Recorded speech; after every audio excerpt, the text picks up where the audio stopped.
Now here's an interesting little truck, especially in flatbed form, but you don't see many of these. This is one of your second generation Mazda B trucks.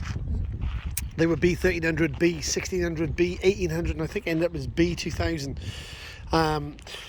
These were introduced as Mazda's real first export truck. They introduced the original ones in '61, and then this was the subsequent and bigger follow-up, because actually the first trucks were very small and incredibly rare. I can't actually remember ever seeing an original first generation version of these, but the second generation, that's what really kicked it up a gear, especially in America, because when they started importing these, and along with the Datsun, these really cornered the light truck market for America.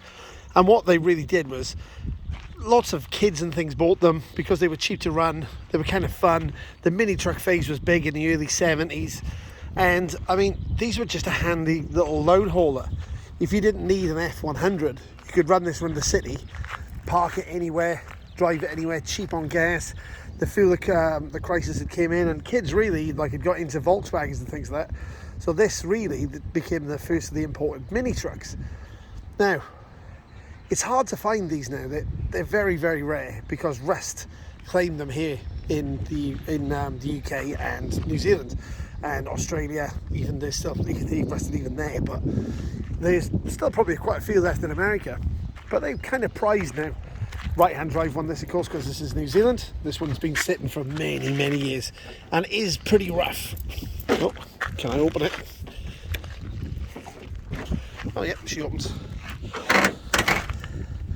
So this is not a big truck.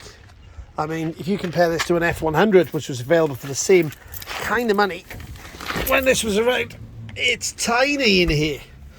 Yeah, this one's really unusual because it's really unmodified and untouched. As you can see, obviously it's had a good deal of rust. This was parked up a long time ago. Look at the hilarious sticker there. This would be 4 on the tree. Modified stereo fitment there. Obviously that's a speaker. This one is pretty rough, but also kind of original, which is the nice part about it. I mean, this is never going back on the road again. It's too rough. She's seen too many winters out. It's rusty in a lot of places, but however, this probably will do something. And we think what will happen with this again is it'll have a rotary fitted in, like the Repu, which is the American only version with had the wangle. Hey, wow, look at this. That's really funny. It's got a couple of speeding tickets in there from 1,000 years ago. Oh, no license, and unlicensed vehicle. Way back in, so the last time this was driven was 1986. My good lord. But it's just such a cool little truck. They don't make anything like this anymore. Something that is really genuinely, basic. Look at the little controls here. Now, what's this one here? Lights. What's that? I really like to bleep bloop me in the comment and tell me what it is.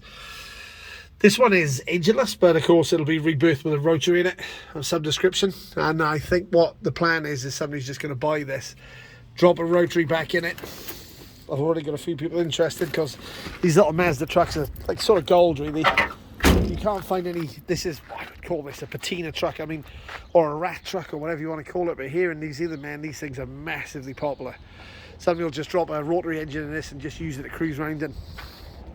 It's really cool. It's got the original, an old man sun visor on the front of these. You see these in Australia and New Zealand. I don't think they have them in America, but still very cool.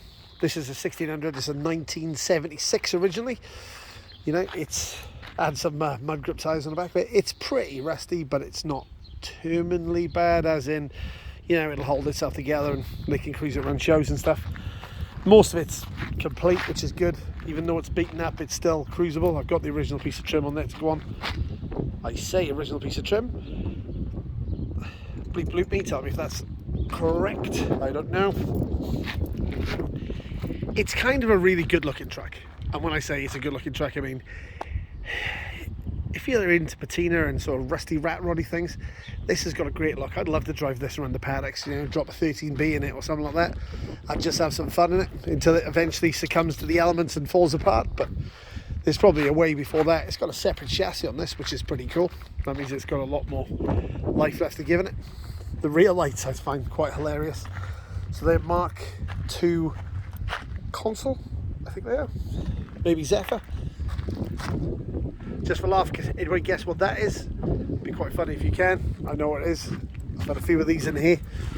But I really thought you'd just like to see it, because it's just such an interesting piece of, well, I'm going patina on this, you know.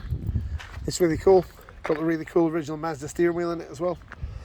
But I think it's off to a new home shortly to somebody who's actually built a few rotaries, and they'll just build this one to drive around like a rotary event, and that's all it's really good for. I mean, it's garden art and that, but still a really fun thing to own and really unusual. You know, I like it as well. I mean, it's been around the yard for a while, and I just like the look of it. But these early trucks they made these in factory rotary engines for America only, but of course they were terrible on fuel. It's 16 mile per gallon I think they were, which is outrageous really for such a small little truck.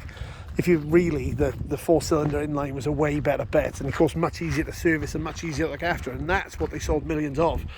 And of course the Mazda and the Nissans after these, well, the Nissans that came along at the same sort of time, and these were of course badged as a Ford Courier, I think, in America, and then they became the Ford Courier again here in Australia and New Zealand in the 80s, and that's kind of a bit more me really. I like the next version on. These are just a little bit too small inside for me, because I'm quite a big guy, but fun little trucks, especially with a column shift. If you ever see one in a field you feel like rescuing it, I highly recommend it, because they're a fun thing to drive. You know, you can do quite a lot with them. They haven't got a lot of power, but they are really, really cheap to run, and so handy if you just want to throw some things in the back. I really like the styling too, so if you've got one, buy one. If you see a Repu, I would suggest you pull that directly out of the field and start thinking about keeping it, because all of the price is just rising and rising and rising and rising on those, and it's not going to stop. Cool. Hope you enjoyed a little bit of a look around it, and hopefully we'll show you some more stuff as we go through the day. As I start unloading some more cars out here actually. Okay, awesome. Thanks guys. Hope you're having a Merry Christmas so far, and like and subscribe.